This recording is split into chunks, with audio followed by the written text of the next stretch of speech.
জানো তো, কালকেই এই রেসিপিটা আমাদের বাড়িতে বানানো হয়। মাছেরই একটা দারুণ ইউনিক রেসিপি।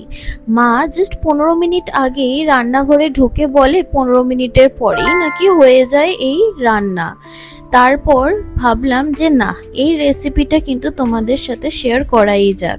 তো বন্ধুরা, welcome back to my channel Payel tasty travels. And হ্যাঁ, আজকে তোমাদের জন্য একটা দারুণ রেসিপি নিয়ে এসেছি। এবার এই রেসিপিটার নাম কি? এই রেসিপিটার নাম হচ্ছে মাছ আলুর চচ্চড়ি। আর যেমন কি ভিডিওর প্রথমেই তোমাদেরকে বললাম যে পরশুদিনই কিন্তু বাড়িতে এটা বানানো হয়েছিল। 15 মিনিটের মধ্যে নাকি এই রেসিপিটা তৈরি হয়ে যায়। 15 মিনিট পরেই মা বলে যে আয় খেতে আয়, হয়ে গেছে আমার রান্না করা। সত্যি যা দারুণ হয়েছিল খেতে, তো ভাবলাম যে না, শেয়ার করতেই হবে। তো দেখা যাক রেসিপিটা কিভাবে বানানো হয়। ফার্স্ট অফ অল কিন্তু আমরা আলু আর পেঁয়াজগুলোকে এমন ছোট ছোট করে কেটে নেব। তারপর মাছের যে পেটি অংশটা থাকে ওই পেটিগুলোকে নেব, আর ওগুলোকে কিন্তু আমাদেরকে হাফ করে নিতে হবে। এমনভাবে ছোট ছোট করে কিন্তু আমরা মাছগুলোকে কেটে নিয়েছি। ভালো করে ধুয়ে নেওয়ার পর এবার কিন্তু মাছটাকে ম্যারিনেট করে রেখে দিতে হবে। তো ওর জন্য কিন্তু আমরা একটুখানি লবণ নিয়েছি আর লেবু রস নিয়ে কিন্তু এটাকে প্রথমে ভালো করে মেখে নিতে হবে।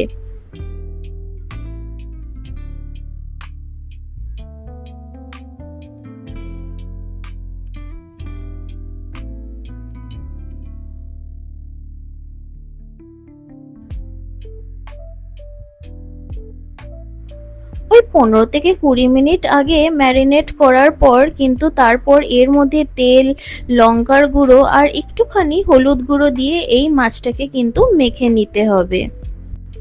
আর এই রেসিপিটা যা খেতে হয়েছিল না, মানে তোমরা কিন্তু এটা ইজিলি রুটি দিয়েও এনজয় করে খেতে পারো। হ্যাঁ, গরম ভাতের সাথে তো অফকোর্স এটা ভালো লাগবেই, বাট যদি তোমরা চাও যে না রুটি দিয়ে খাবে, রুটি দিয়েও কিন্তু তোমরা খেতে পারো। এবার একটা মশলা বানাবো, যেটার জন্য আমরা মিক্সচার গ্রাইন্ডারের মধ্যে আমরা কয়েকটা আদা, একটুখানি টমেটো, এর মধ্যে লঙ্কার গুঁড়ো, একটুখানি হলুদ গুঁড়ো, তারপর কিন্তু আমরা জিরের গুঁড়ো এখানে ইউজ করেছি, আর কয়েকটা কোয়া রসুন দিয়ে নিতে হবে। তারপর এর মধ্যে কিন্তু আমরা একটুখানি দই দেব আর জল দেব হালকা একটুখানি। তারপর এটার কিন্তু একটা পেস্ট বানিয়ে নিতে হবে।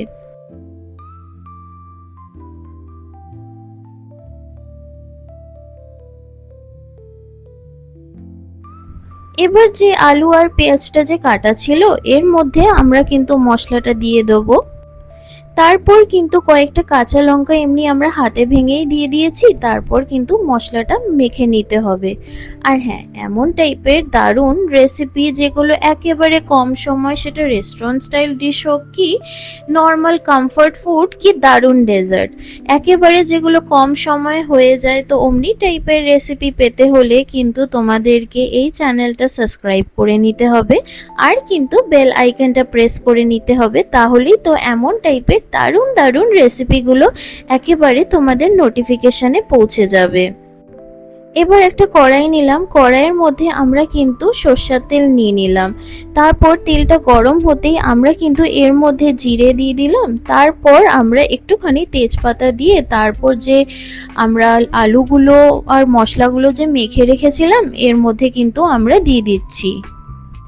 তারপর কিন্তু আমাদেরকে এটাকে ভালো করে নাড়িয়ে চাড়িয়ে নিতে হবে।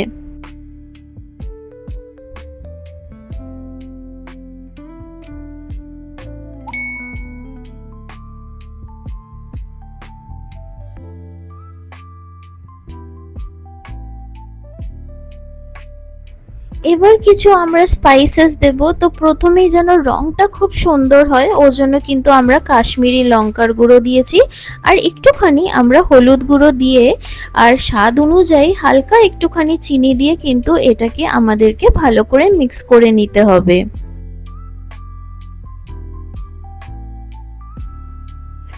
টেস্ট আর ফ্লেভার যেন আরো ভালো হয় ওর জন্য কিন্তু আমরা একটুখানি গরম মশলা দিয়ে আবার এটাকে কিন্তু আমাদেরকে ভালো করে মিক্স করে নিতে হবে।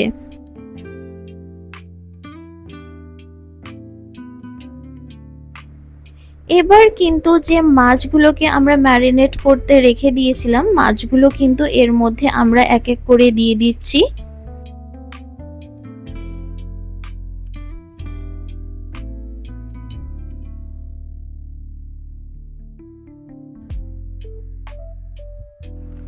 মাছগুলো কিন্তু দেওয়া হয়ে গেছে। তারপর আবার কিন্তু এটাকে আমাদেরকে ভালো করে মিক্স করে নিতে হবে। আর জানো তো, আমি বলতেই পারি যে এটা কিন্তু one of my favourite dishes, মানে কমফোর্ট ফুড হিসেবে কিন্তু মানে হয়ে গেছে আমার।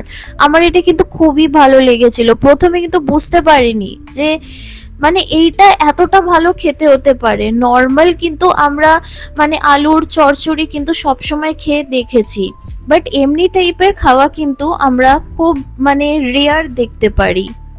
যাই হোক, এরপর কামিং ব্যাক টু রেসিপি, এর মধ্যে কিন্তু আমরা একটুখানি জল দেওয়ার পর আবার এটাকে কিন্তু আমাদেরকে ভালো করে মিক্স করে নিতে হবে।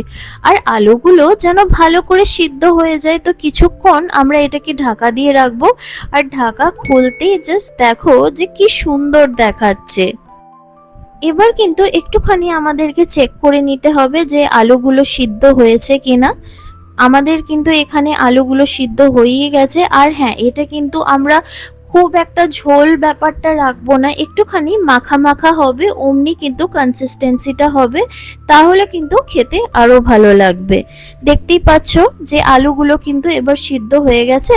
বাস আর কি, একটুখানি ধনেপাতা ছিটিয়ে দিলাম আর হয়ে গেল আমাদের এই ইউনিক মাছ আলুর চচ্চড়ি totally ready.